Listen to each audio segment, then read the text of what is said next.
Courtney Brickner, owner of The Crafty Brick. Welcome to my YouTube channel. Today I'm going to be doing a review of the HTVRont Auto Heat Press. I tried out some different materials and I just want to share my results with you so you can make a more informed decision on whether or not you want to purchase it. So if you like what you see in this video, don't forget to like and subscribe and turn on those notifications so you don't miss anything crafty. All right, let's get started. One of the first things I really like about this is the small footprint that it has, and it's super lightweight compared to this one. I can barely lift it up, but this one I can lift up and down really easily. And then it's got the buttons here, the on and off button. You push it on, and it's nice that it's got some preset settings already put in there. It came with a few that are on this little circle arrow button, but then on this little dial, I have some that I've already programmed in, so they're already in there, which is really nice. This auto button is nice because if you push it and then you pull the drawer out, the moment you put the drawer back in, it automatically starts to iron out your design so you can get the excess moisture out of your material. And then you just push the R and then it will come back up. I like this drawer that it slides out easily. The only thing that I think is a little challenging is that there is not a lot of room in between the top platen and then the bottom. So there's not a lot of room to work with, but I think it's nice that the drawer pulls out and then you can put your material on there and then slide it back in. It's got the plus and minus arrow so that you can change the temperature and the time. The only downside I think is with the time, the highest amount of time that you can go is 99 seconds. So it won't let you go any higher than that. So if you're making like ceramic coasters or something, then you wouldn't be able to make those with this machine because you're gonna need like 120, sometimes 300 seconds in order to make those. But let's go ahead and see how it works. One of the really cool things about this machine is how fast it takes to heat up. I did a test from turning it on and heating it up to 400 degrees and it took 6 minutes and 57 seconds. Now, when I'm doing my full-size heat press, that one took about almost 30 minutes. So this is much faster. This is more in the range with your Cricut Easy Press and Easy Press, Mini Press, and along those lines. So I really do like that you can heat it up really quickly. So we're gonna let it heat up and then we're gonna make a few projects. So one of the things I really like about this heat press is that it's got, you know, that automatic pressure and it allows you to do thicker materials. I have these tote bags that I make on a pretty regular basis, and it needs to have a pressing pillow inside of it because the handles and the bottom part of the tote bag, it wouldn't have even pressure if I didn't have the pressing pillow inside. And with my other press, I've got, you know, the pillow that already comes with it, the pad that already comes on the heat press. When I add the pressing pillow to it, it makes it too thick and the heat press doesn't close. So I have to remove the pad that comes with the press and then just use my pillow. But it's just an extra step that I have to do in order to make it work. So this one, I'm actually able to keep the pressing pillow with the pad that's on the press and keep them together. So what I do is I just take this and put the handles inside. Oh, actually, I already did that. You see, it's a little bit challenging because there's not a lot of room to work with, but you put the handles on there and then it will close. And one thing that I like to do when I'm working with soft substrates, instead of using heat tape, I prefer using a spray.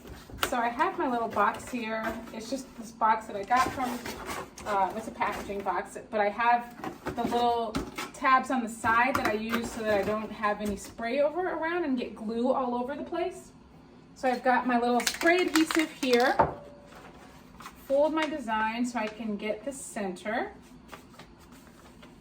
Now, normally when I'm doing hard substrates, I do use tape, the heat press tape. But when I'm doing soft ones, I prefer to use the spray because I feel like it holds the design in place a little bit better for me.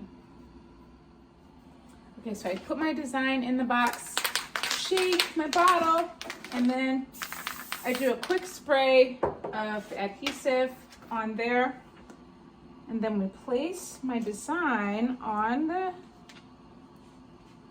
tote bag where I like it. Press it down and get my butcher paper.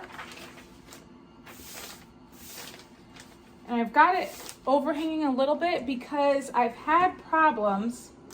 Let's push it in and then push the green R.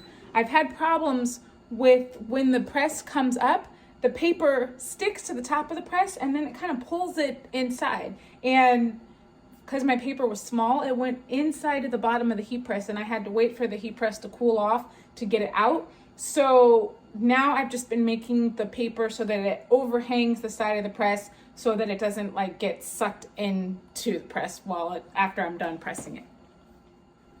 Okay, we've got 5 seconds left on the timer and it's going to open automatically when it's finished. I go ahead and slide out the drawer and then take off the paper. And I've got my press and it looks great. So I really do like it for sublimation. So next I want to try out a t-shirt with some HTVRont vinyl. So I'm going to go ahead and press one of the automatic settings that's already on here. This number 2, it's the 320 degrees and 15 seconds. So it's already in there. I press that first button with the arrows that kind of looks like the recycle button.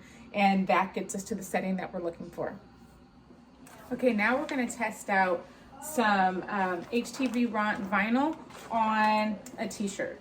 So we're going to go ahead and place our t-shirt here on the mat.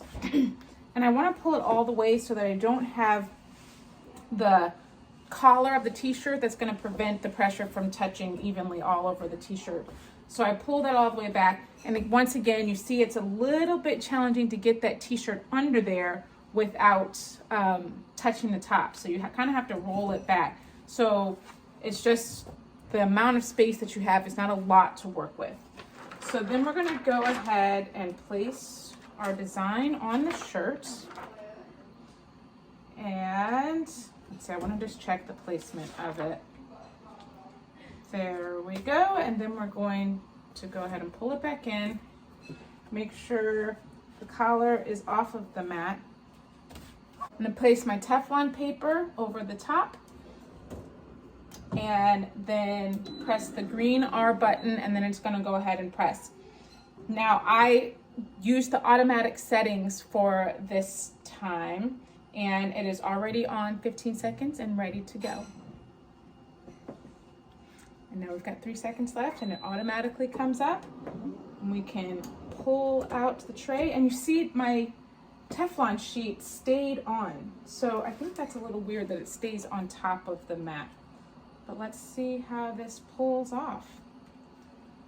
Very nice. I felt like this vinyl didn't weed as easily as I'm used to, but it turned out great. So I'm very happy with the design and the way the vinyl worked out. So that's very nice. So the last thing that I wanted to test out was the pressure, because since it's automatic pressure, I didn't know would it get the right pressure that I need if I'm doing like an item that needs a heavy pressure. So I've just got just a t-shirt, a scrap t-shirt that I do tests on. So I'm going to use the back of this. And then I'm going to place my Supercolor transfer sheet on here, which actually does need heavy pressure in order to apply to the material. And I'm gonna get my parchment paper and cover that up. Okay, so I've got my parchment paper, I'm gonna set it on top. Now, you're gonna see probably how the top of this takes my parchment paper when it's finished, because it's not going to go over the edges, so it's not wide enough so that I can pull it out, so we'll see what happens. So I'm gonna go ahead and press it in. And let's see if this works out. It also needs 15 seconds, but I just don't know if the pressure is going to be heavy enough for the Supercolor transfer to be applied. So we've got 3 seconds left, and we're going to see. Let's pull this out. Parchment paper's in there. Huh. It did. It did apply. It was enough pressure. Good to know. So at the end of the day, I would say I really like this HTVRont auto heat press. I think that it's nice that it does close automatically. It opens automatically, so you don't have to stay right on top of your heat press when you're working on a project. I do like that it's got some automatic settings already set in the machine, and that you can apply some of your own memory settings for projects that maybe you make frequently. I also like that it does adjust the pressure that you need, so you don't have to change. You know, on your regular heat press, you've got to turn the knob to adjust the pressure for every different material that you're working with. This one automatically does it, so I do like that. One of the drawbacks that I think is that it doesn't go higher than 99 seconds, and it also is a very small amount of space that you have to work with between your top platen and your bottom one. So that is my review of it. I do think that for the price point, if you're making t-shirts or you're making things that are going to be flat and don't require a long time, longer than 99 seconds to make, then I think it's a great option for you. I do think it's a really great heat press. If you like this video, don't forget to hit that like button and to subscribe and turn on the notifications so that you don't miss any future crafty content. Thank you so much for watching. I'll see you soon. Stay crafty, my friends.